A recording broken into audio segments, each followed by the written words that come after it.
बात ऑस्ट्रेलिया की करें तो जीटीई बहुत ही खास टॉपिक और बहुत बड़ा सवाल रहता है स्टूडेंट्स में, क्योंकि हम जितनी भी वीडियोस लेकर आते हैं उसमें जीटीई को लेकर बहुत सारे कमेंट्स आते हैं कि बहुत टाइम हो गया, जीटीई क्लियर नहीं हो रही। पर आज हम आपको जो बात करने जा रहे हैं, जो बताना चाह रहे हैं इस वीडियो के ज़रिए कि ऑस्ट्रेलिया जीटीई एक हफ्ते में क्लियर हो सकती है। कैसे, पूरा प्रोसेस आपको ज़रूर समझाएंगे। स्वागत है आपका, मैं हूँ हरजोत कौर और ऑस्ट्रेलिया स्टडी वीज़ा और जीटीई प्रोसेस को लेकर पूरी जानकारी आपके साथ शेयर करेंगे। नेविगेटर्स ओवरसीज से visa expert Mrs Veena Goyal ma'am हमारे साथ हैं। बहुत बहुत स्वागत है मैम, नमस्कार। नमस्कार।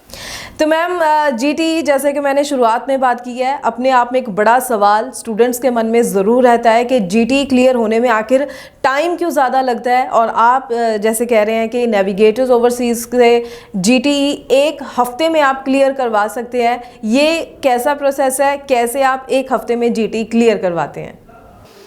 देखो, जो नॉन मेडिकल के स्टूडेंट्स हैं, क्योंकि कुछ कोर्सेज़ हैं जिनकी ज़्यादा रिक्वायरमेंट है बच्चों के उस हिसाब के प्रोफाइल के। अगर आप ऑल ओवर वर्ल्ड देखें, साइबर सिक्योरिटी वालों के, आर्टिफिशियल इंटेलिजेंस वालों की काफ़ी रिक्वायरमेंट है। और कुछ यूनिवर्सिटीज़ जो हैं उनकी जीटीई थोड़ा सा कंपैरेटिवली उतनी हार्ड नहीं है।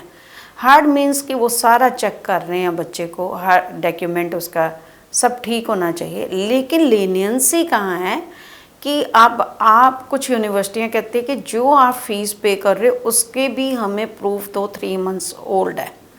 तो वो बच्चा कहता है कि मेरे पास 16 लाख रुपया लिविंग एक्सपेंसिव, 15 लाख रुपये, 450 कितना है, सॉरी, तो ये 24,550 है शायद। तो ये जो है हमारे पास ओल्ड है एंड $2,000 एयर फेयर। तो इनको मिलाएं तो अगर आज की कैलकुलेशन करूँ 15-16 लाख के आसपास आता है। वो उनके पास पुराना है, लेकिन फ़ीस वो फ्रेश डाल सकते हैं। लेकिन यूनिवर्सिटियाँ एक्सेप्ट नहीं करती हैं। काफ़ी सारी यूनिवर्सिटियाँ कहती हैं वो आप पुराना दिखाओ। तो यहाँ कुछ लीनियंसी ये आ जाती है कि बच्चा 1 ईयर की फ़ीस अपनी दिखा दे जो उसके अकाउंट में है, और लिविंग एक्सपेंसेस पुराने हैं क्योंकि यूनिवर्सिटी में फ़ीस चली गई, कंफर्मेशन ऑफ एनरोलमेंट यूनिवर्सिटी से आनी, लेकिन फ़ीस पे करने से पहले जीटी अप्रूव कराना है। तो आपके लिविंग एक्सपेंसेस या एजुकेशन लोन जो भी है वो 15-16 लाख पुराना हो, फ़ीस आप नहीं डाल सकते हैं। लेकिन इनकम से कोई कंप्रोमाइज़ नहीं है। आपके पेरेंट्स की इनकम 10 से 12 लाख मिनिमम हम देखते हैं। और अगर एक स्पॉन्सर ऐड करना है तो वो दादा या नाना कोई भी आपका हो सकता है, तो 5-7 लाख का आप वो ऐड कर सकते हो। तो आपकी इनकम अच्छी हो जाती है, 15 लाख के अराउंड अगर इनकम हो जाती है और बेटर हो जाता है। तो लेकिन परसेंटेज आपकी 60% मेन 4 सब्जेक्ट्स में, जीटी में आपका एकेडमिक भी आएगा, आपके फाइनेंशियल्स भी आएंगे, आपका आइल्स स्कोर भी आएगा।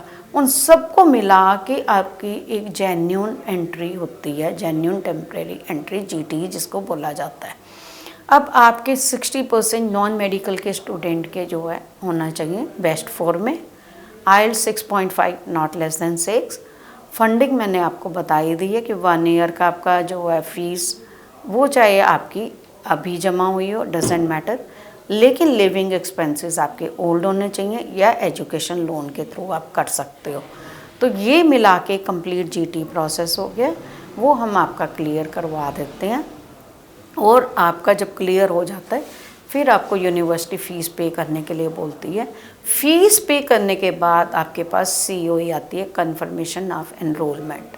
उसके बाद आप एम्बेसी में अपनी फ़ाइल लॉन्च कर सकते हैं।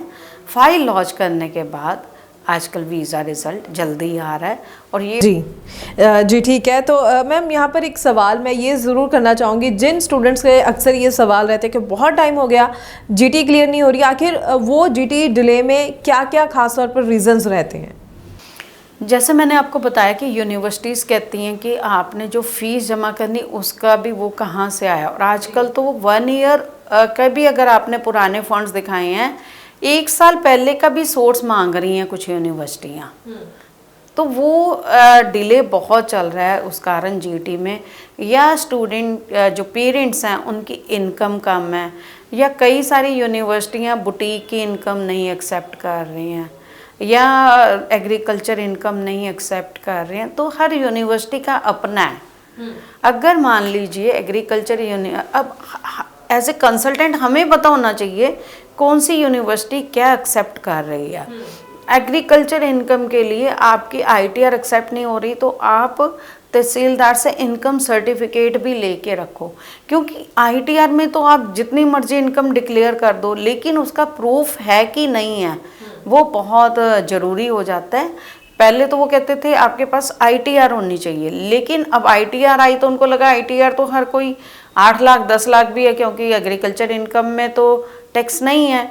अब वो कहते हैं तहसीलदार से इनकम प्रूफ लेके दो कि वाकई में आपकी इतनी इनकम है, फिर उसकी ITR आप बनवाओ। तो ये कुछ पेपर्स जो होते हैं वो बहुत ज़रूरी होते हैं। पहले खाली MSME का वो अगर किसी की इंडस्ट्री दिखाई है एक्सेप्ट कर लेते थे, अब उसके साथ GST नंबर भी मांग लेते हैं। तो university to university GT depend करती है, तो वो एज ए कंसल्टेंट हमें पता होना चाहिए कि कौन सी यूनिवर्सिटी में GT निकल सकती है, किस में GT ज़्यादा टफ है। जी बिल्कुल। अब कई बार क्या होता है कि GT ज़्यादा टफ होने से वो क्लियर होते होते बच्चे का गैप क्रिएट हो जाता है, और 1 ईयर से ज़्यादा गैप ऑस्ट्रेलिया लेते ही नहीं है, फिर उसके बाद वो अप्लाई ही नहीं कर पाता है। जी बिल्कुल, वही मैं ज़रूर इसीलिए कहना चाहती हूँ सभी स्टूडेंट्स से कि एक्सपर्ट सलाह बहुत ही ज़्यादा ज़रूरी रहती है, ख़ासतौर पर जब हम ऑस्ट्रेलिया की बात करते हैं। थोड़ा सा डिले तो उसके बाद आप अप्लाई ही नहीं कर सकते, आप सभी जानते हैं। तो अच्छी और माहिर सलाह चाहिए तो ज़रूर जो नंबर डिस्प्ले है इस पर कॉल करके भी आप ज़रूर नेविगेटर्स ओवरसीज़ की टीम से जुड़ सकते हैं। मैम को मिलना चाहते हैं तो आप ज़रूर नेविगेटर्स ओवरसीज़ के ऑफिस विज़िट करें, अपने डॉक्यूमेंट्स भी अपने साथ ज़रूर लेकर आएँ ताकि असेसमेंट की जाए, सही ऑप्शंस और सही प्रोसेस आपको गाइड किया जा सके। बहुत बहुत थैंक्स मैम, आज आपने GT को लेकर काफ़ी सारे पॉइंट्स जो है स्टूडेंट्स को क्लियर किए हैं। आगे भी इसी तरह से हम और इन्फॉर्मेटिव वीडियोस लेकर आते रहेंगे। फिलहाल के लिए हमें दीजिए इजाज़त। Thank you so much. Thank you.